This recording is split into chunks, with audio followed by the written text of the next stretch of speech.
Hi అండి, అందరికీ welcome back to our channel. ఈరోజైతే అందరూ ఇష్టంగా తిని చింతపండు పులిహోరని అయితే మా అత్తగారి స్టైల్లో ఎలా ప్రిపేర్ చేస్తారు అనేది అయితే ఈ వీడియోలో మీతో షేర్ చేస్తానండి. ఇదైతే ఎంతో టేస్టీగా ఉంటుందండి. మనం టెంపుల్స్లో తినే పులిహోర ఎంత టేస్టీగా ఉంటుంది. ఇంకెందుకు లేటు, ఎలా ప్రిపేర్ చేశారు అనేది చూసేద్దానండి. ముందుగా అయితే స్టవ్ ఆన్ చేసేసుకొని ఒక బాండీని అయితే పెట్టుకోవాలండి. అందులో ఒక స్పూన్ వరకు మిరియాలు, ఒక స్పూన్ మెంతులు, అలాగే ఒక స్పూన్ అయితే జీలకర్ర, అలాగే 2 స్పూన్లు అయితే తెల్ల నువ్వులను అయితే యాడ్ చేసేసుకొని వీటిని అయితే దోరగా వేయించుకొని పక్కకు తీసుకోవాలండి.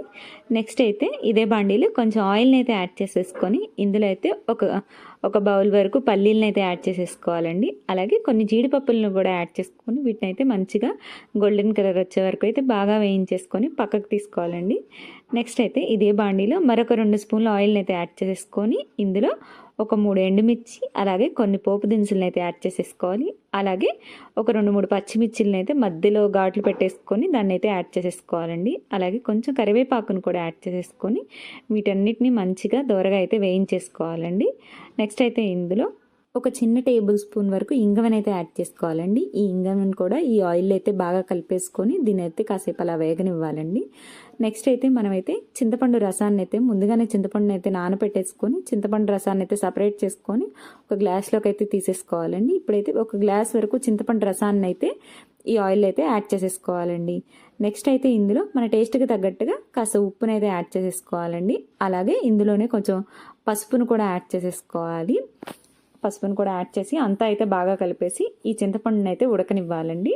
అలాగే ఇందులో అయితే ఒక 1/2 స్పూన్ వరకు అయితే బెల్లం పొడిని అయితే యాడ్ చేసుకున్నామండి. ఇలా యాడ్ చేసుకోవడం వల్ల చింతపండు పులిహోర టేస్ట్ అయితే చాలా బాగుంటుంది.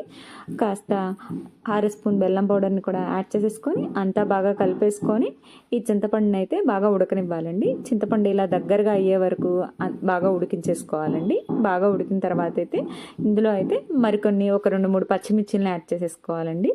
అలాగే కొంచెం కొత్తిమీరని కూడా యాడ్ చేసేసుకొని మరొకసారి అంతా అయితే బాగా కలిపేసుకోవాలి. ఇప్పుడైతే ఇలా చింతపండు రసం ఇలా దగ్గరగా ఉడికిన తర్వాత అయితే స్టవ్ ఆఫ్ చేసేసుకుంటే సరిపోతుందండి.